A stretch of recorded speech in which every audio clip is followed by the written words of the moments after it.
সবাই সবার বন্ধু হওয়ার যোগ্যতা রাখে না। বন্ধুত্বটা এমন একটা জায়গা যেটা তুমি হাজব্যান্ড ফ্যামিলির সাথে শেয়ার না করতে পারলেও বন্ধুর সাথে কিন্তু অনায়াসেই শেয়ার করতে পারো। জীবনে খুব বেশি বন্ধু থাকার প্রয়োজন নেই, কিন্তু কিছু বন্ধু হোক যারা তোমার বিপদে আপদে তোমার আনন্দে সাথে থাকে, যাদের সাথে তোমার বছরের পর বছর দেখা না হলেও যখন দেখা হবে সেই বন্ধুটা তোমাকে জড়িয়ে ধরে বলবে কেমন ছিলি। আর আমি আমার জীবনে চলার পথে ঠিক এমনই কিছু বন্ধু বান্ধব পেয়েছি যারা সব সময় আমার পাশে ছিল আর পাশে থাকবে ইনশাল্লাহ। আমার ফ্রেন্ড সার্কেলের ভিতরে এই আশা একজন যে আমাকে ভীষণ রকমের ভালোবাসে। শুধু সেই না, তার পুরো ফ্যামিলি আমাকে অনেক ভালোবাসে। আর আন্টি তো পুরো আমার মায়ের মতন, যার সাথে কথা বললে মনে হয় যে আমি আমার নিজের মায়ের সাথে কথা বলছি।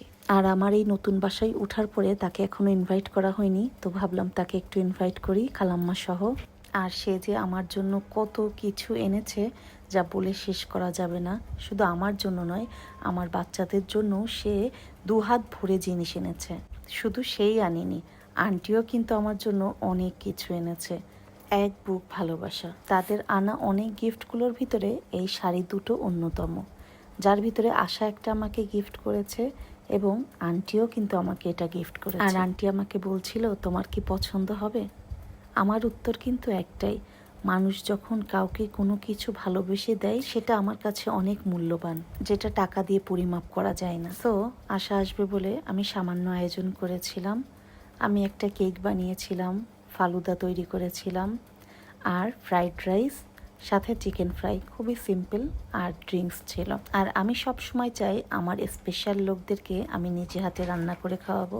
আর এই চাইনিজ আইটেমগুলো করতে করতে আমার আর এখন কোনো ঝামেলাই মনে হয় না। আমি সকালেই ফালুদাটা রেডি করে রেখেছিলাম, যেহেতু সাগুদানাটা সিদ্ধ করে ঠান্ডা করে রাখতে হয়। আর এদিকে পোলাও চালটা আমি ভালো করে ধুয়ে রেখেছিলাম যেন এটা আমি ফ্রাইড রাইসের জন্য ঝরঝরে একটা চা ভাত বানাতে পারি। আর চিকেনটা 3 ঘন্টা আগেই ম্যারিনেট করে রেখেছিলাম। চিকেন ফ্রাইটা জাস্ট অসাধারণ হয়েছিল। আর সকাল সকাল কেকটাও বানিয়ে রেখেছিলাম, যেহেতু আমার বিকালে এটার উপরে ডিজাইন করতে হবে। সাথে কিছু ফলগুলোও কেটে রেখেছিলাম।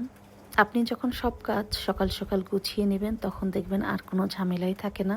আশার সাথে আমার অনেক দিন পরে দেখা হলো, অনেক গল্প হচ্ছিল, খালাম্মাও অনেক গল্প করছিল আমাদের সাথে।